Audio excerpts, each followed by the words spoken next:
జగన్మోహన్ రెడ్డి విధానాలేమో పేదరికాన్ని పెంచుతున్నాయి. చంద్రబాబు నాయుడు గారి విధానాలేమో సంపద సృష్టిస్తున్నాయి.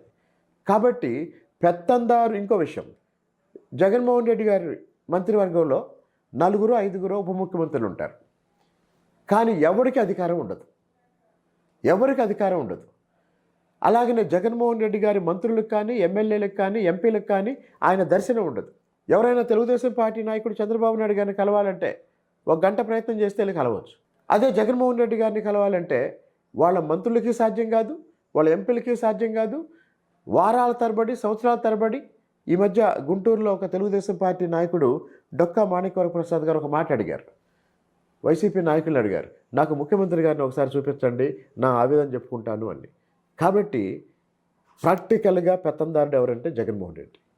పెత్తందారి మనస్తత్వంతో పనిచేసేది ఎవరంటే Jaganmohan Reddy. SC, ST, BC, మైనారిటీలు అంటే కేవలం ఓటు బ్యాంక్ తప్ప, వీళ్ళకేదో నా మాత్రం పదవులు ఇస్తే పడుంటారు అనే ఒక అహంకార ధోరణి తప్ప జగన్మోహన్ రెడ్డిలో ఆ డెమోక్రటిక్ బిహేవియర్ కానీ, డెమోక్రటిక్ థింకింగ్ కానీ లేదు. జగన్మోహన్ రెడ్డి పెత్తందారు. పులివెందులలో గతంలో జరిగిన ఒక ఎస్టీ కాలనీ దమనకాండ కాలి బూడిదయింది. ఆ సంఘటన గురించి వివరిస్తారా? ఈ జగన్మోహన్ రెడ్డి గారు తాత రాజారెడ్డి గారు ఒక ఎరుకుల కాలనీ మొత్తాన్ని తగలబెట్టాడు. శ్రీశైలం ప్రాజెక్టు నిర్మాణం జరిగేటప్పుడు ఆ శ్రీశైలం అడవుల్లో, ఆ ప్రాంతంలో ఉన్న అనేక మంది గిరిజనులు ఇతర ప్రాంతాలకు వెళ్ళారు బతుకు తెరువు కోసం. కొన్ని వందల ఎరుకల కుటుంబాలు పులివెందులు వచ్చి స్థిరపడ్డాయి. వాళ్ళని భయభ్రాంతులు చేసి, వాళ్ళలో ఎంతోమందిని హత్య చేసి వైఎస్ రాజారెడ్డి పులివెందుల్లో నాయకుడిగా ఎమర్జ్ అయ్యాడు. కాబట్టి హింసని పెట్టుబడిగా పెట్టి, హత్యల్ని పెట్టుబడిగా పెట్టి రాజారెడ్డి ఎదిగి, ఆ హత్య, హింస రాజకీయాల పునాది మీద వైఎస్ రాజశేఖర రెడ్డి ఇంకా ఇంకా ఇంకా ఎదిగి ఎమ్మెల్యే అయ్యి, మంత్రి అయ్యి, ఎంపీ అయ్యి, ముఖ్యమంత్రి అయ్యి, అదే హత్యా రాజకీయాలు, అవినీతి పునాదిగా ఈరోజు జగన్మోహన్ రెడ్డి. హైదరాబాద్ సెక్రటేరియట్లో వైఎస్ రాజశేఖర రెడ్డి మీద హత్యా ప్రయత్నానికి కారణం ఏంటి? వైఎస్ రాజారెడ్డి గారు ఒక గనుల యజమాని దగ్గర గుమస్తాగా చేరాడు. వెంకట నరసి అనుకుంటాను ఆయన పేరు. కడప జిల్లాలో రైల్వే కోడూరు దగ్గర మంగంపేట అనే ఊరిలో బెరైటీస్ ఖనిజం ఉంటుంది.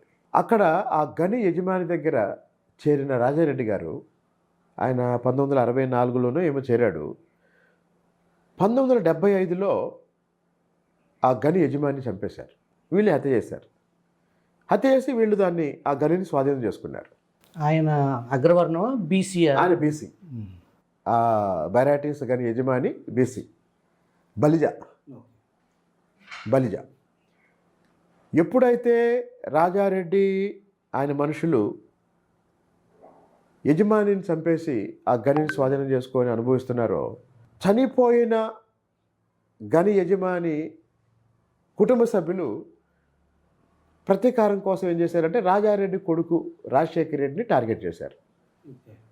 సో ఒక్కరోజు హైదరాబాద్ సెక్రటేరియట్లో వైఎస్ రాజశేఖర రెడ్డి గారు ఒక ఐఏఎస్ అధికారితో ఒక సమస్య చర్చిస్తూ ఉండగా, ఇప్పుడు ఇలానే ఐఏఎస్ ఆఫీసర్ కూర్చున్నారు, ఎదురుగా రాజశేఖర రెడ్డి గారు కూర్చున్నారు.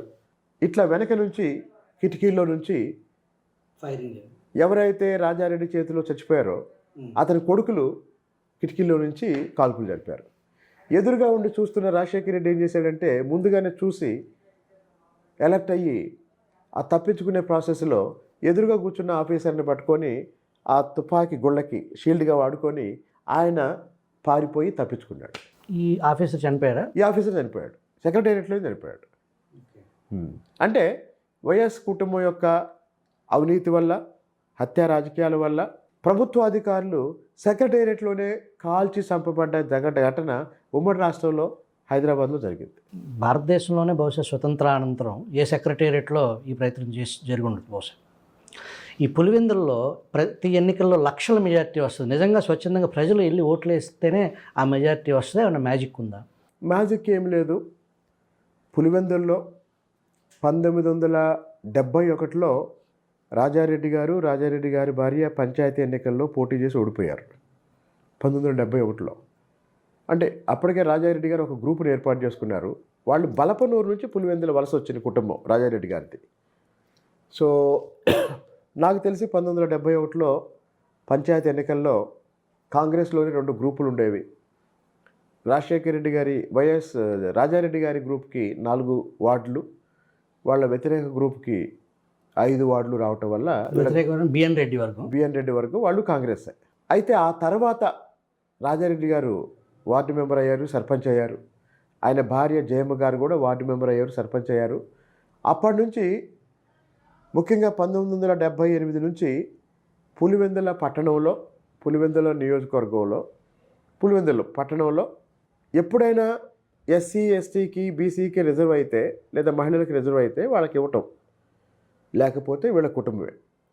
అది వార్డు మెంబర్ పోస్ట్ అయినా, సర్పంచ్ పోస్ట్ అయినా, పులివెందుల సర్పంచ్ పోస్ట్ అయినా, పులివెందుల మున్సిపాలిటీ అయిన తర్వాత పులివెందుల మున్సిపాలిటీ అయినా, పులివెందుల అసెంబ్లీ నియోజకవర్గం అయినా, కడప పార్లమెంటు నియోజకవర్గం అయినా 1978 నుంచి ఈరోజు 2024 వరకు దాదాపు 46 సంవత్సరాల పాటు పులివెందులలో వేరే అభ్యర్థికి అవకాశం లేదు, కేవలం వైఎస్ కుటుంబమే. ఇక మీరు అడిగారు ఆ మెజారిటీ గురించి.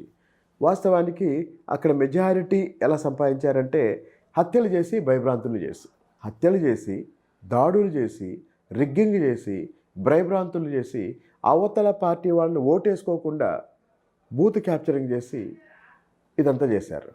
అంటే అలా చేశారు కాబట్టే అంత మెజారిటీ వచ్చింది అనడానికి సాక్ష్యం ఏంటంటే 1991 ఎన్నికల్లో వైఎస్ రాజశేఖర రెడ్డి గారికి దాదాపు 5 లక్షల మెజారిటీ వచ్చింది.